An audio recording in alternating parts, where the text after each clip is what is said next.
So, hi everyone. It is Bob again, and I want to check in with you guys on connectivity, and we'll see how this one goes because I have some concerns about my upload speed.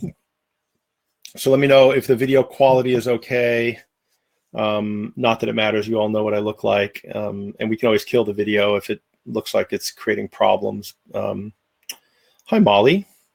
So can you guys hear me okay? If you want to just drop a little note in the chat, perfect. Thank you. Awesome. Thank you.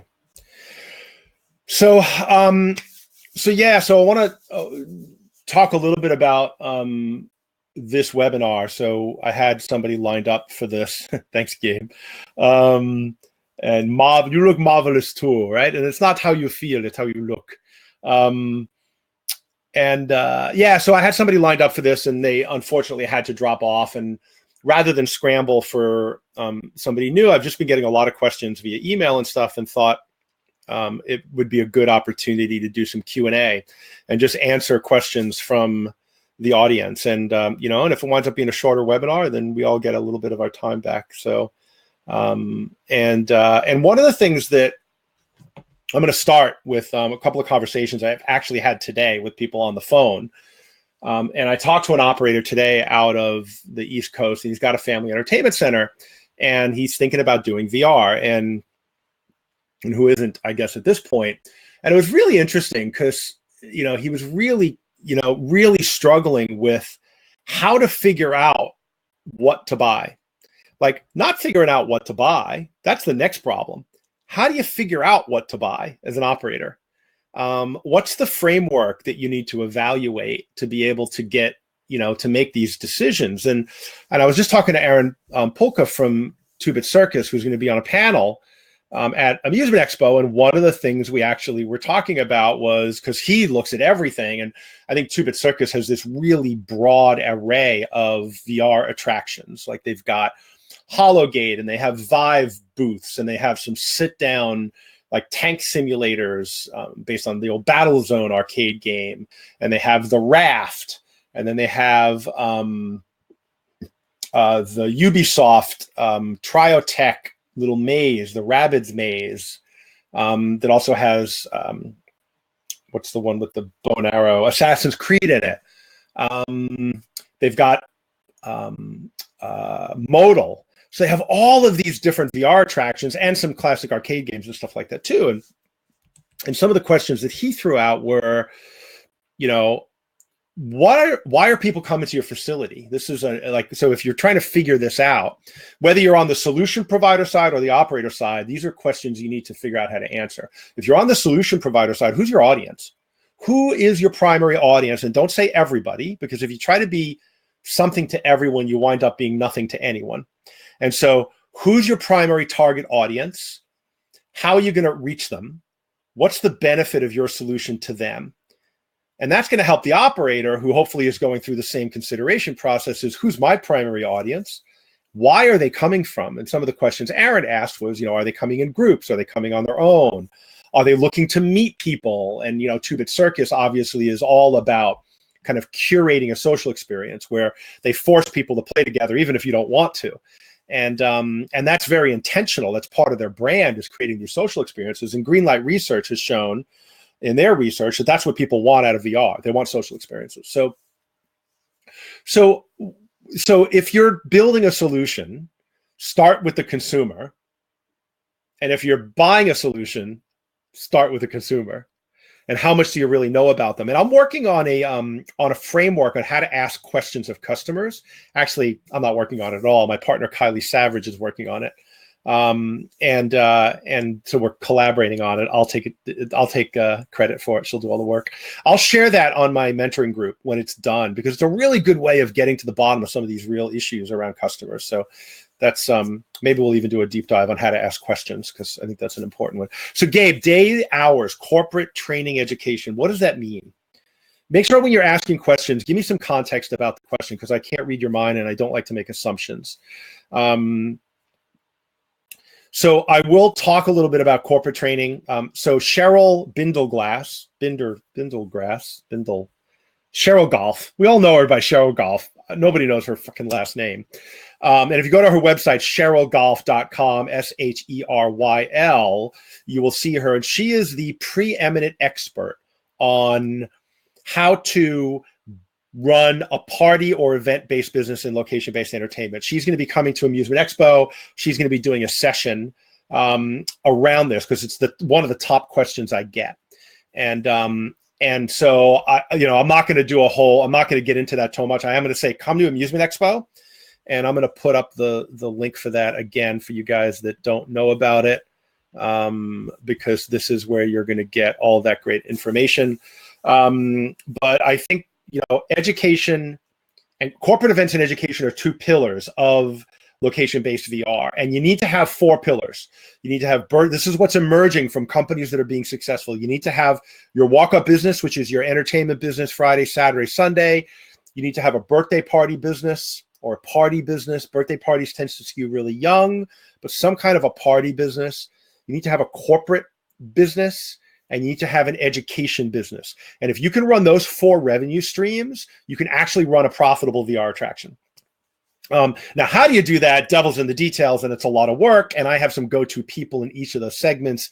Bill Tustin is kind of my go-to guy on education. He operates Center Tech in Philadelphia. He'll be out at Amusement Expo as well. Steve Grubbs is another guy you should follow online with Victory VR. And he's doing a lot of stuff around education and creating education apps for virtual reality. And literally what Bill does, which is amazing, is he takes his VR kit, like he takes a bunch of VR cardboard, cheap ones, and he brings them out to the schools, and the schools pay him thousands of dollars to come out and run these STEAM and STEM education programs using just content off of Google, right? And then he gives the kids bounce back coupons to come play at the arcade, and then he sees the kids back there that weekend or that next week with their parents playing. And so he's created a revenue stream around education, which has made him part of the community, which elevates his brand. And then he's taken that and using that as a bounce back opportunity to come back and sell them arcade games on the weekends, which is amazing. So he's got a really good business model, and his business is called Center Tech, CENTERTEC. And you should check him out. And then on the corporate side, I think the guys that I know of that are doing the best work are the guys at Mindtrack. Really are doing, I don't know if it's the best work, but they're doing a lot of corporate events, the zero latency guys, which is really interesting because one of the challenges that they have is, and this comes to being under attractioned. So some of the freestanding VR sites like The Void, like Nomadic, like Dreamscape, like Zero Latency, where they built these kind of single attraction destination facilities, what they're finding is the market for corporate events is really limited because they don't have the throughput to be able to handle big companies, because big companies might want to do a group of 50 or 100 or 200. And if you can only put 8 people through at a time, it's hard to get a group of 100, right? And so what they're doing is Mindtrack in Boston added a Play VR 4-player unit. Hey, Cedric, thanks for joining. And that gives them, and they've added an eSports, a 12-player eSports console. And so now they've got enough stuff to keep a bigger group busy, and they have 2 Ziello arenas, so they can do 16 people there. So now they can do groups of 100 or 150 people and move them through and keep them doing stuff. And so I think having a number of attractions available to be able to handle throughput is really critical if you're going to do corporate business, and there's a lot of interest there. So, Gabe, that's my riff on corporate business, unless you've got more specific questions that you want to throw out about that. And then a whole bunch of hellos. So what else is on your mind? What else is, I see Jan from Virtuix Omni is here. I love what those guys have done. He's going to be joining me on a deep dive in about a month, in the beginning of March, where we talk about the Omni and some of the early results they'll have hopefully had by then from their first installation. Molly asks, does that license Excel sheet that you shared a few weeks ago have some of the info that you're talking about? I think that license spreadsheet is more about what's available in both the arcade market for direct license and the free roam market. And the reason I posted it mostly was because, so this is the other thing that I'm getting a lot of is people want to buy Vives and backpacks or wireless. And unfortunately, Vive Wireless is still only 3 channels. I did reach out to the Intel product manager for Vive Wireless today, their 5G product manager, and asked him for some details around whether or not they're going to open up a 4th channel this year, and if so, will it be a firmware upgrade or are they going to have to do a hardware upgrade? So hopefully I'll get that. I'll hopefully get that information off to you guys in the Facebook group.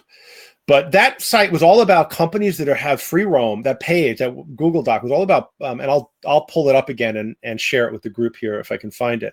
And Molly, if you have it, if you can just drop me a quick email at vrbob@bobcooney.com with a link to it, so I'm not distracting myself searching on Google. Well, I can share that with the group again.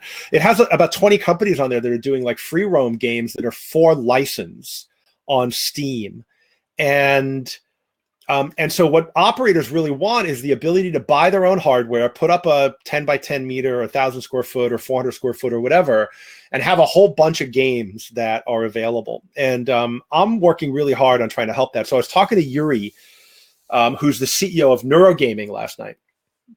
And they have their Play VR platform is really powerful. And what those guys are doing is they're building what they're calling VR parks. So they have a Polygon, which is their 10 meter by 10 meter, 1,000 square foot, 6-player eSports competitive PvP platform.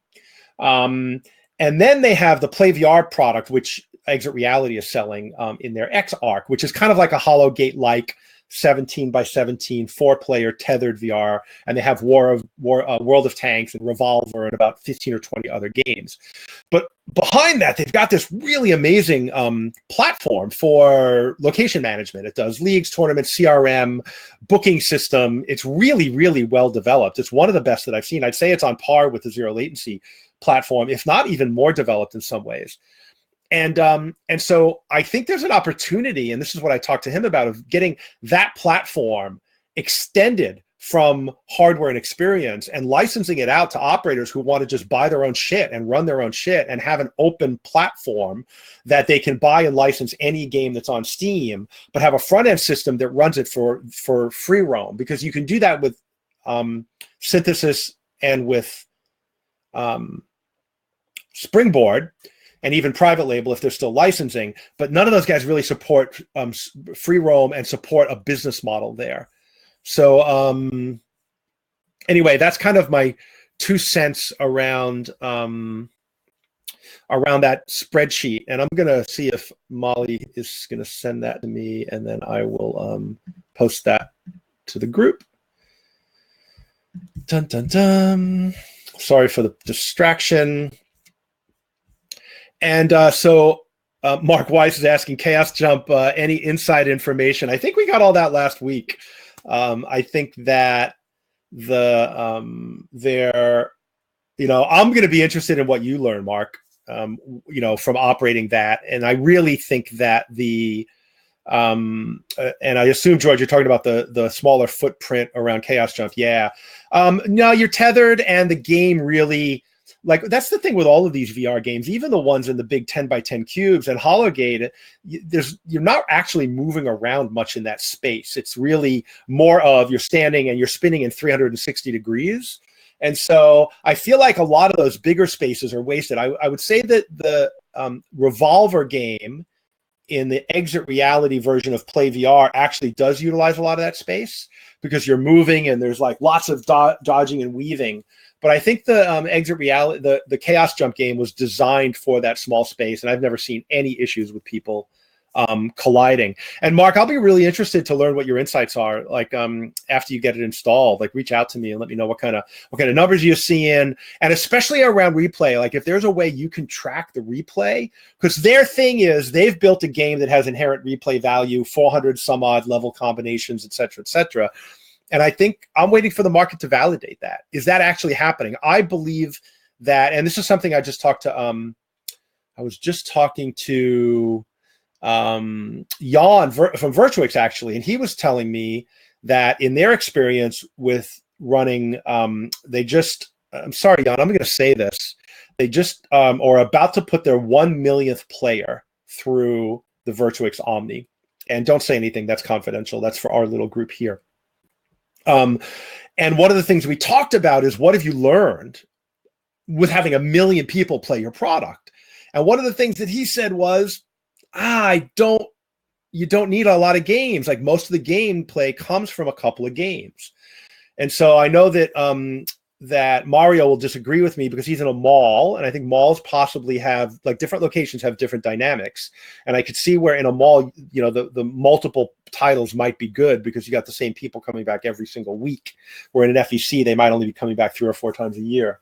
But anyway, that was one of the interesting learnings. So and George, Mark Howard's wondering if you're putting a card system on the Chaos Jump, and I'd be curious as to which one, if you are. Global Game Jam. What is that, Sean? I'm curious. Is that an eSports tournament, or am I just out of the loop?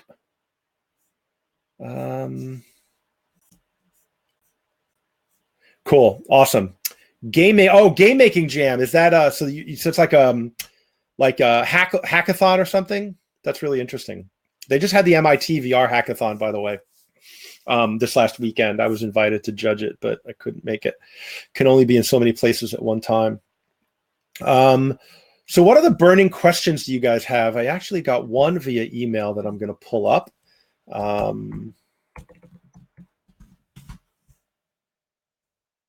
From Andy DeCaney, actually. He said, in the larger free room type VR centers, Offpeak, there's a lot of unused space and technology.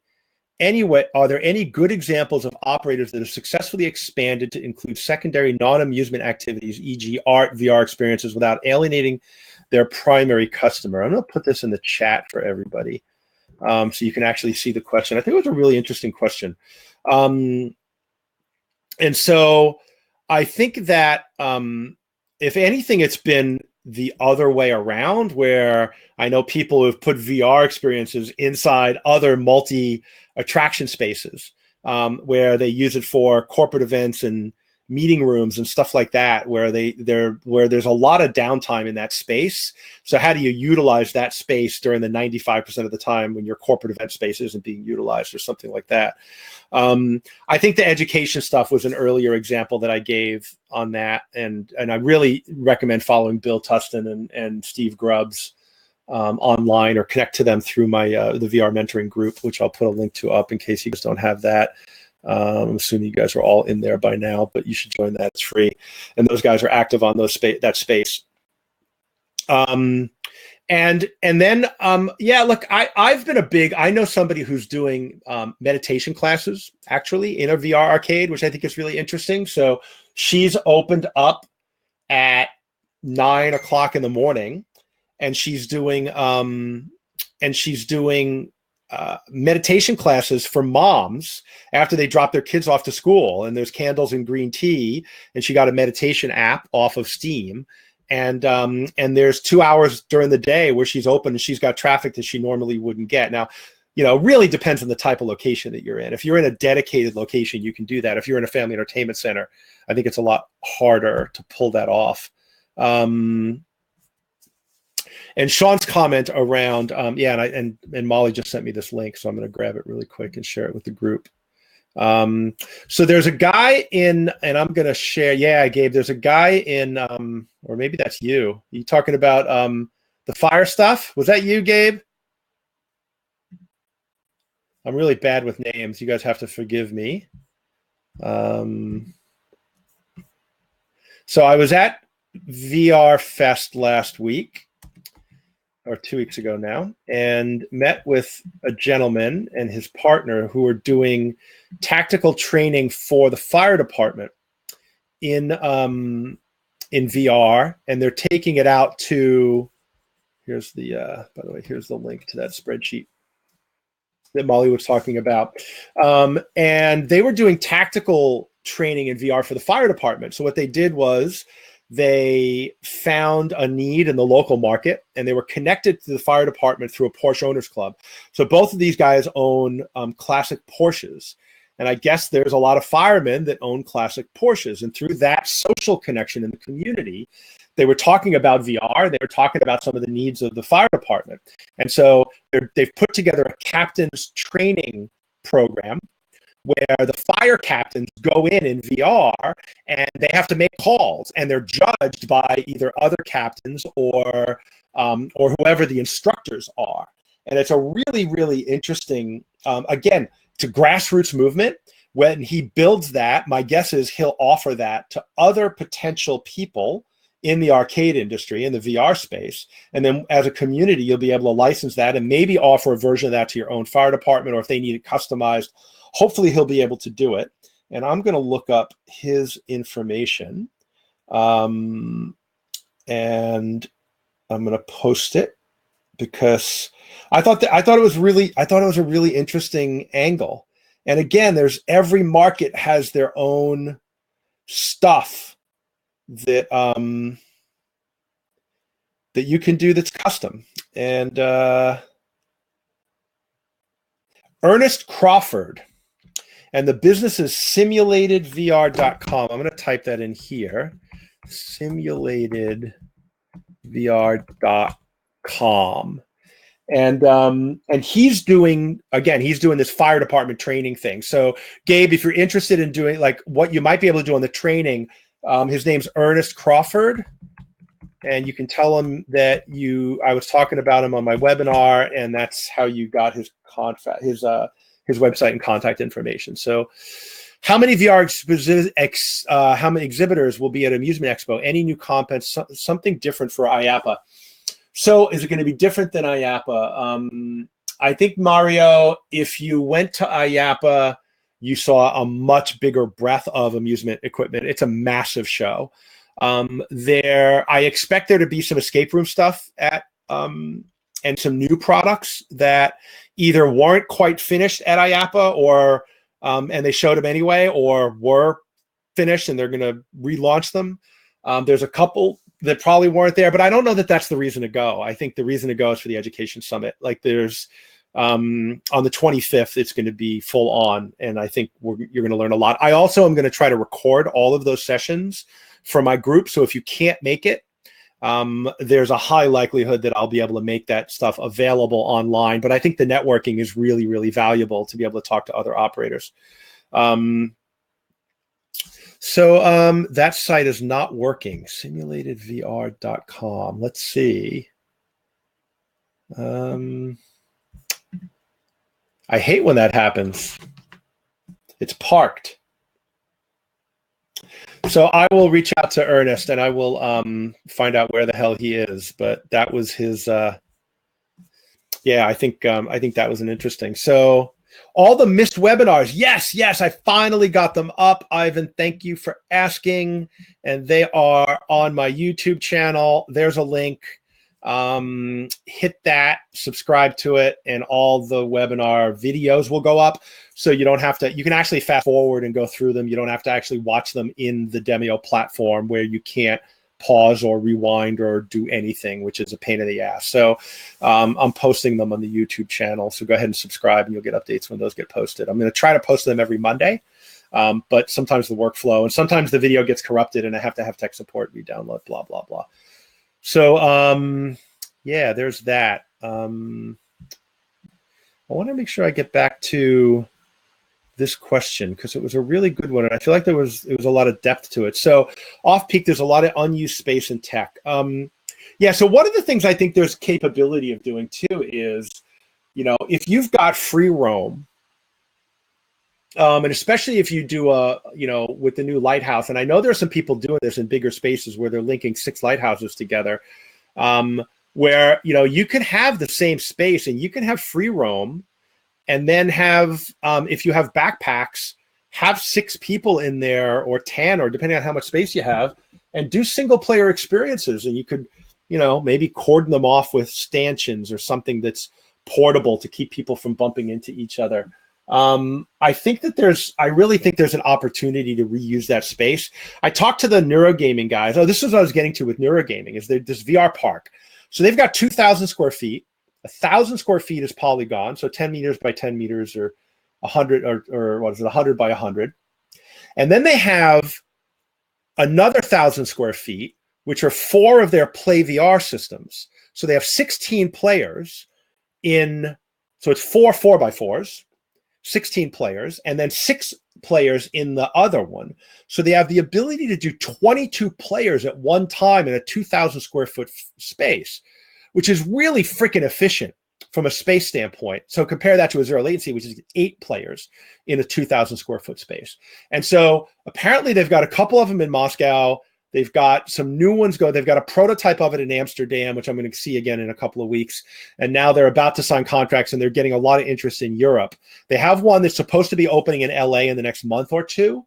But that combination of like 16 stations for competitive or cooperative multiplayer tethered and a 6-player high-end free roam PvP competitive space feels like a really like attractive mix for me. And so, I don't know about reusing existing space for multiple types of things. I think that's where that cube stuff really comes in.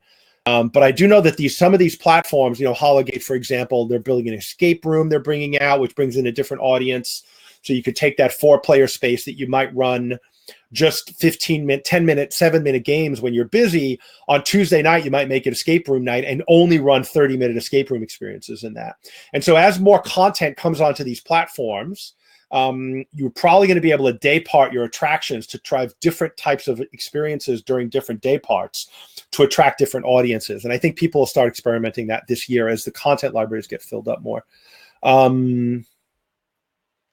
So Patrick says there are VR training environments for firefighters being developed in California, Leicestershire in the UK, New Zealand, and elsewhere. They'll be at the IFPA conference later this year. Patrick, love to hear more about that.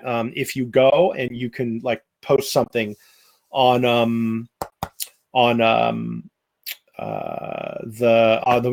group, that would be awesome. Yeah, Howard, Beat Saber. How's it doing? What happened to HoloCube? It seemed pretty solid. So HoloCube actually was by a company called VRarsenal, and VRarsenal released a new product at IAPA this year, which was a big VR tower that had Beat Saber and Fruit Ninja and Predator. My understanding is they're struggling with production. A couple of friends of mine have purchased them and haven't received them yet. I think that ICE is actually building it for them, which is smart on their part that they went to an endemic arcade game manufacturer to get it built. And so the Coppola family will be building that up in Buffalo, New York. And so that transition to another manufacturer after the show might be slowing them down. But I'm not aware of anybody that's got it yet.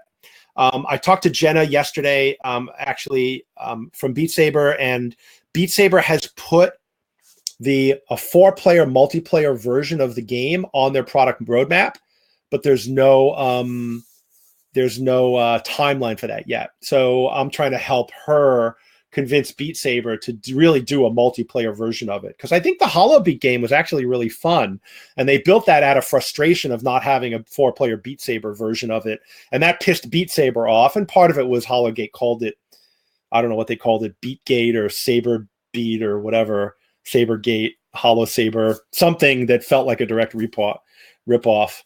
So Mario's asking about the Triotech maze. So Triotech has a single player, really small, 10 by 10, really compact little mini maze that you walk through with a backpack. I think they made it a tethered system. I kind of made fun of it. I did a review of it at IAPA this year. So what they did is, when you're at the self-serve car wash and you have the brush, and the brush is attached to a hose, and the hose is on this like big spinning stick that spins around your car as you walk around the car. They created one of those above this little maze. And so you don't have to put on the backpack, and you just put on the headset, and the headset is tethered to that thing, and it follows you around. It was actually kind of funny. But I think that's part of it, is to increase their throughput, because people are really struggling with throughput on that device. Fun game, 3 minutes.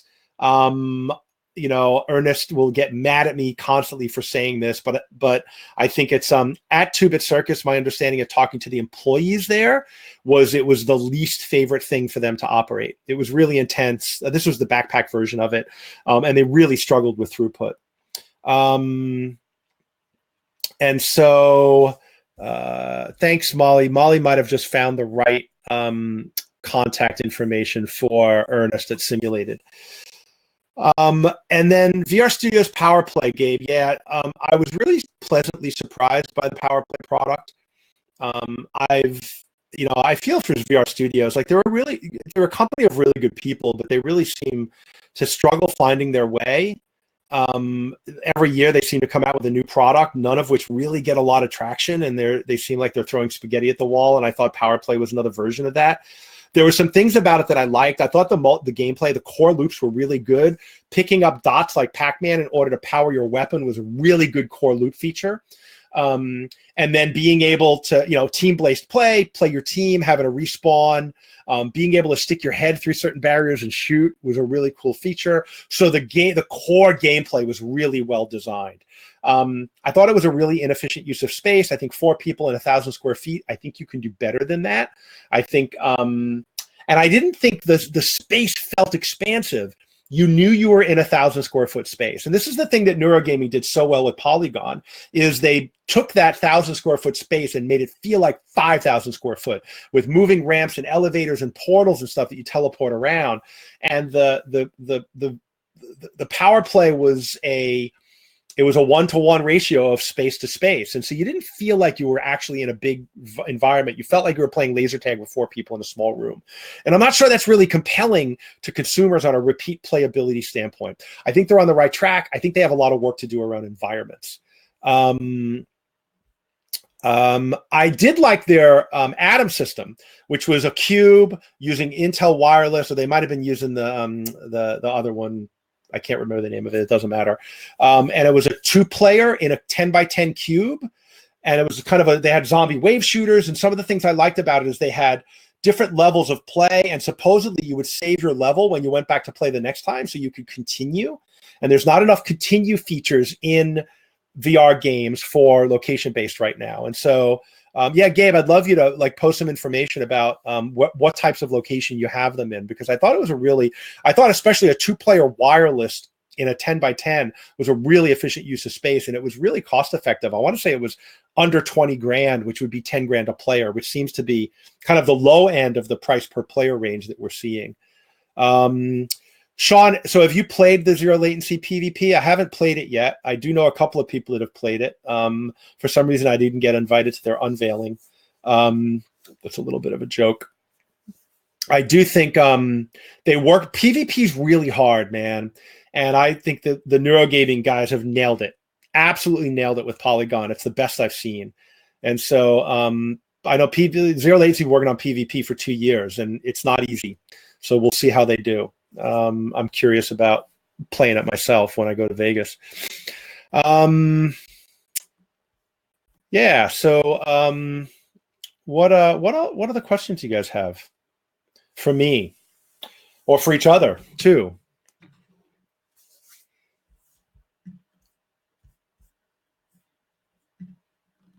Product Zada. Ah, okay, cool. Thanks.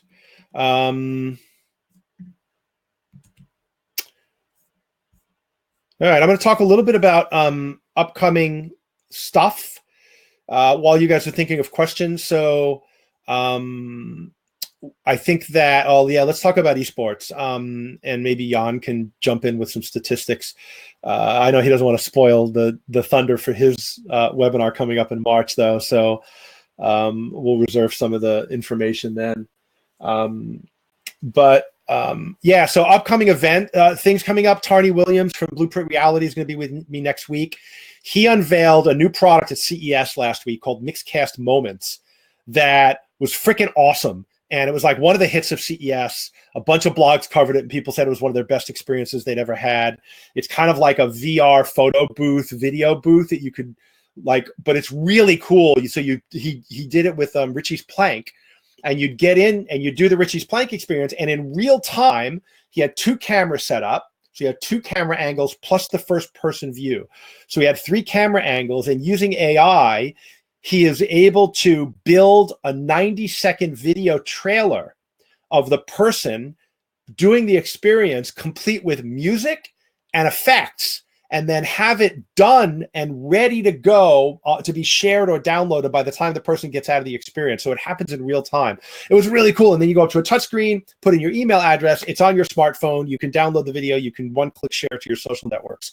And all that stuff can be branded by the location. So yeah, I've been talking about mixed reality, and I'm shocked, Rick, that nobody's done it yet. Like, seriously, the company that takes this on the first is going to have a huge first mover advantage in building awareness for the locations, great expectation, and building social media. And so it drives me crazy that nobody's done it yet. And there you go. Kirsten's on the website, so she's listening, and I'm a huge fan of what they're doing. So I think esports is the other thing. We're going to have an esports panel at Amusement Expo. We're going to talk about companies that have been successful with VR and esports. And I think that, what we're seeing is a lot of replayability. Now, it doesn't appeal to everybody. Not everybody is competitive.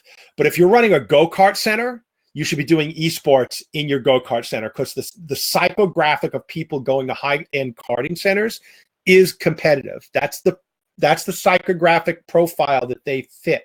And so building competitive VR games inside of that attraction is going to be wildly successful. And so that would be one recommendation I would say if you're in the karting business, and if you've got an esports product, you should be focused on selling into the karting business. I think that I think bowling centers potentially could be really successful there too.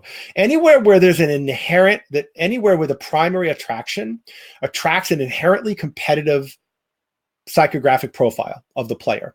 And so, but what I mean by psychographic is, as opposed to demographic, which is how old are you, where do you live, how much money do you make, what's your ethnicity. Psychographic is what's going on up here, what's your mindset, what's your headspace like, what do you like to do.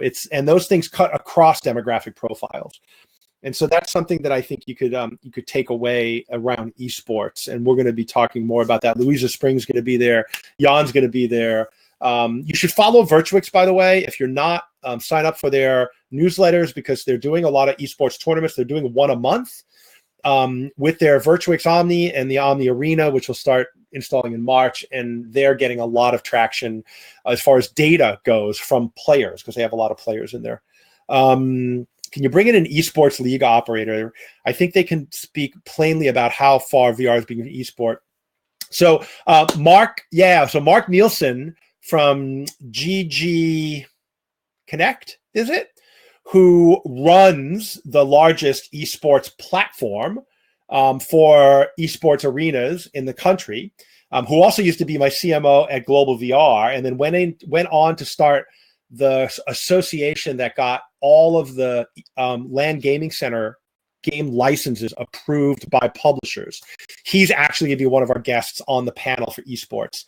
And so he's been in it, and Louisa Spring have been in it for 15, 20 years, to be honest with you. And so they're seriously experienced, and they should be able to answer all of those questions. And I think around the mysticism and buzzword of esports is, you're absolutely right. This is something that I tell, like, it creates this barrier, this perceived barrier of entry, which doesn't exist.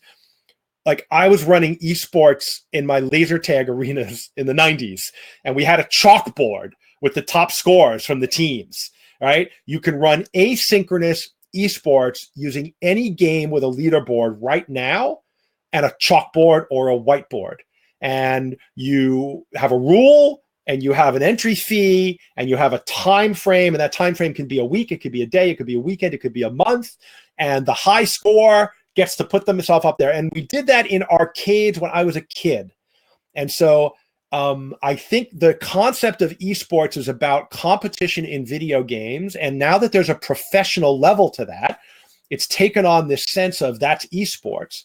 But the reality is, esports is a grassroots thing that starts at the street level. And the street level can be arcades, and with VR, it certainly needs to be arcades. You're not going to have professional VR esports for years until we have a bunch of players that rise up, and we have a big audience that sponsors are going to be able to throw their money into.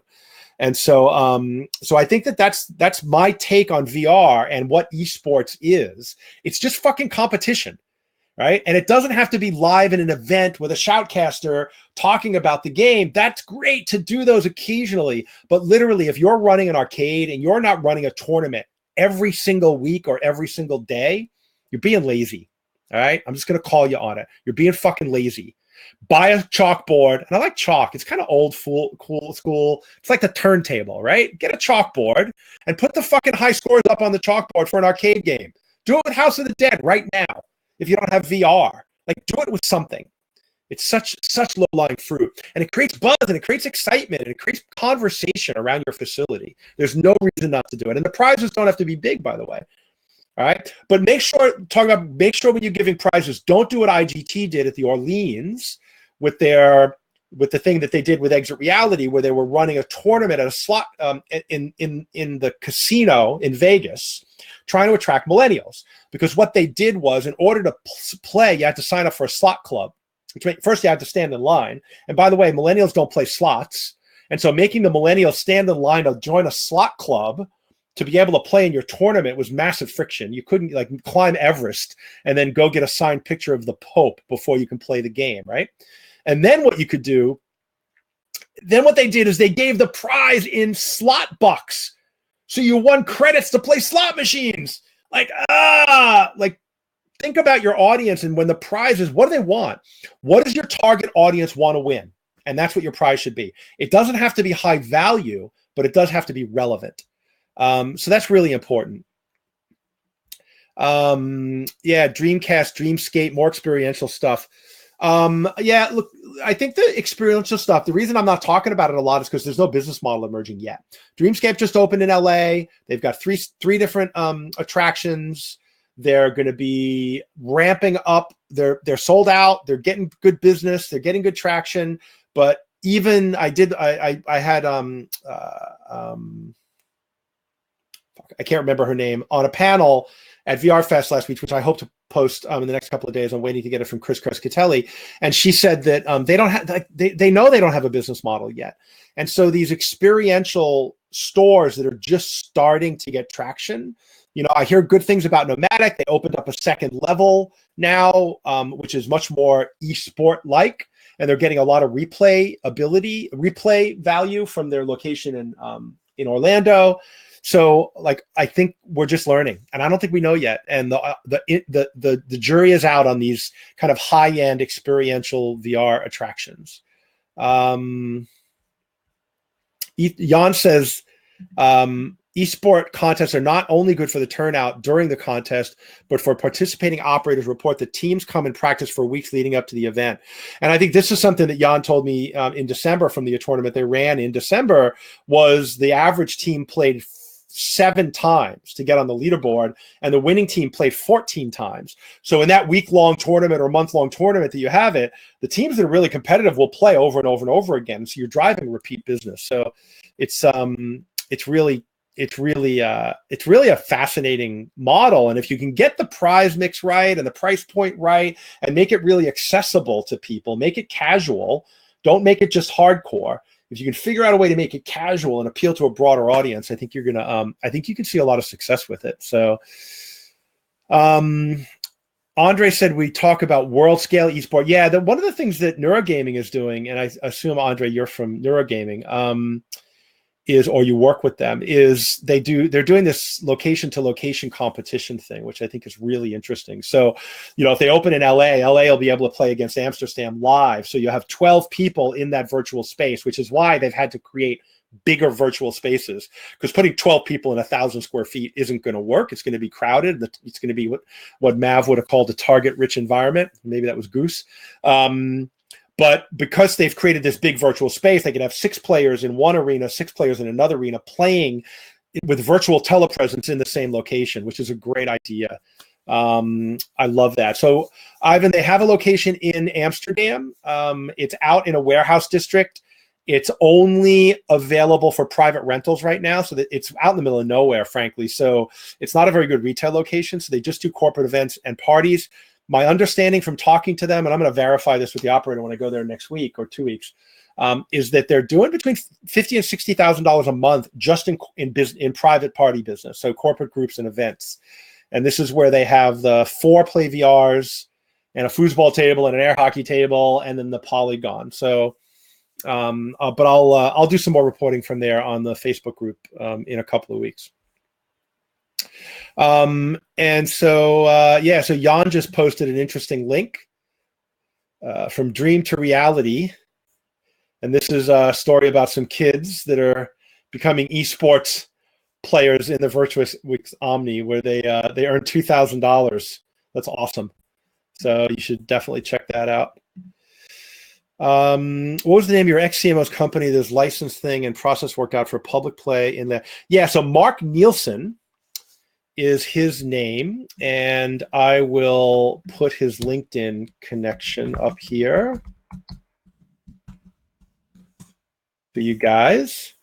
And if you send him a...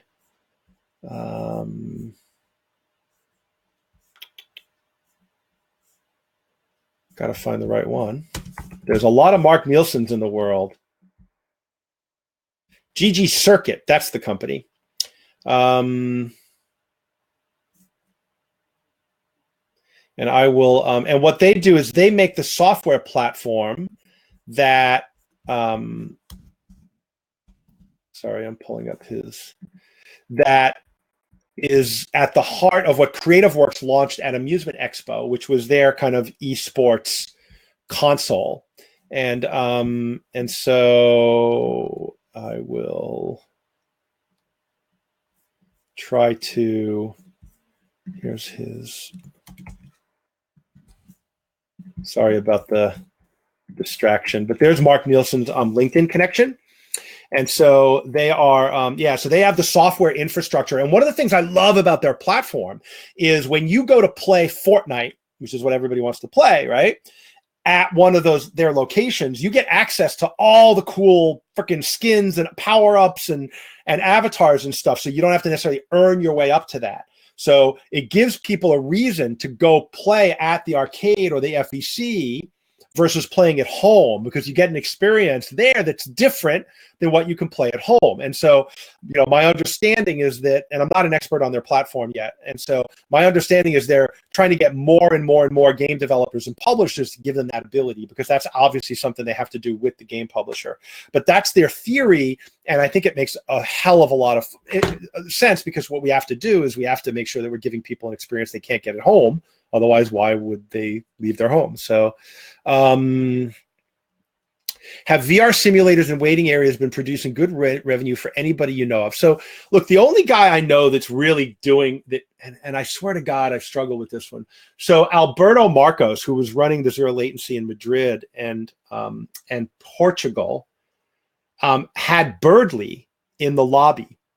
And he didn't run it in the lobby as a waiting area thing. He used it for his corporate events for people to do, because it was only like a 90-second experience, so he could move a lot of people through it. And he also rented it out to malls. So he would go to a mall, and Vodafone would pay him $5,000 for the day to bring it out and give free VR demonstrations at the Vodafone store. So again, it's another revenue. It's expensive. It took 2 people to move it. It was portable, but it's like $200,000. Now I understand they're working on a cheaper version of it. But that's the only person I know and it's an amazing experience. Like, if you haven't done Birdly, try to do it. It's one of my top 3 VR experiences of all time. But it's really fucking expensive, and economically I struggle with seeing how you get your money out of a $200,000 one-player attraction, though he claimed he paid for it in less than a year. And I don't know, the back of the napkin, I love Alberto, and he had no reason to lie to me, other than to impress me maybe, but the back of the napkin math doesn't work on that for me. Yeah, Icaros is terrible. I'm sorry. I tried it. I wanted to like it. I've watched a lot of people do it. Nobody has fun playing it. The gameplay is terrible. There's no gameplay. It's just flying through hoops. I've watched people wipe out on it massively. It's designed as an exercise thing, and I think put on hard as an exercise thing, it's better than doing planks. But there's nothing fun about it at all. And I've got some funny videos of people trying to do it at VR World in New York.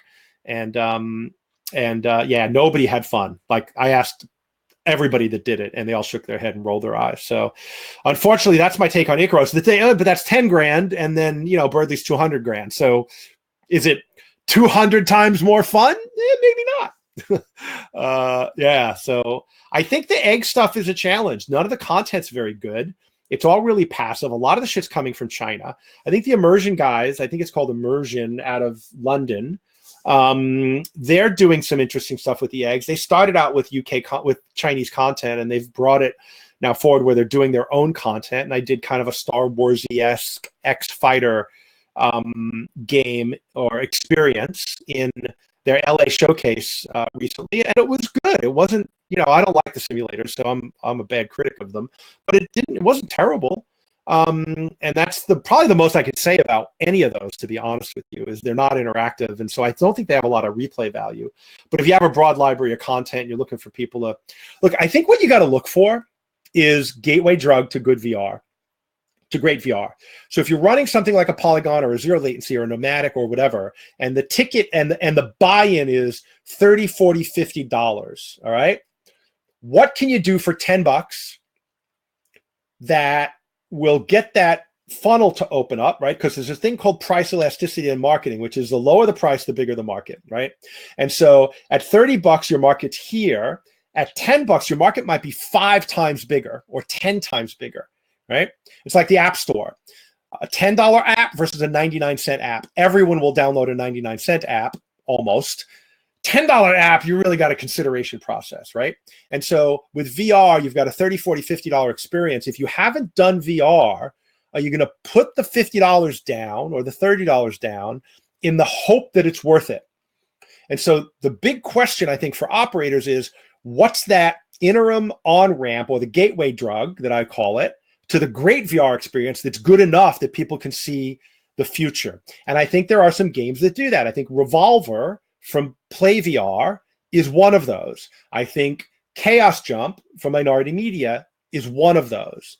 I think that World of Tanks for some people is one of them, but a lot of people get motion sickness in that one. And so anytime there's a large contingency of motion, I don't get it, which is weird because I get motion sickness easy, but for some reason that one didn't bother me. And so I think the question is, what are those really great? I think the Raft from, I think it's Starbreeze, actually. There is a 4-player Rift backpack system is one of those.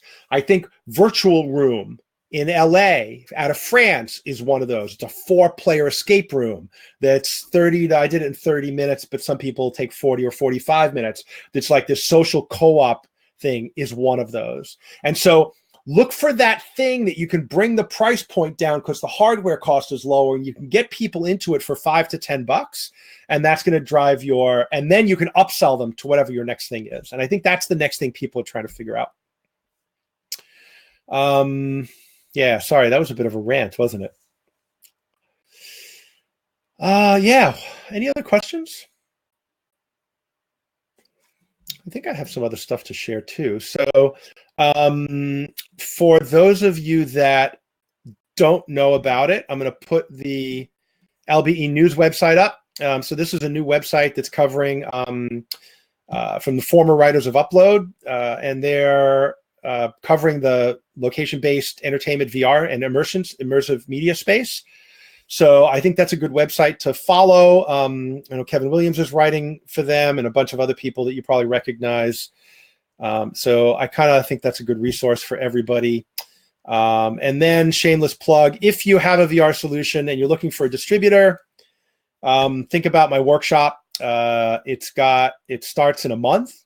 And so you still got some time to inquire and talk about it, but it starts the end of February. It's an online program with a live in-room component. So it's 10 weeks of online learning and then a 1-day, full-day seminar in Vegas the day before Amusement Expo Summit.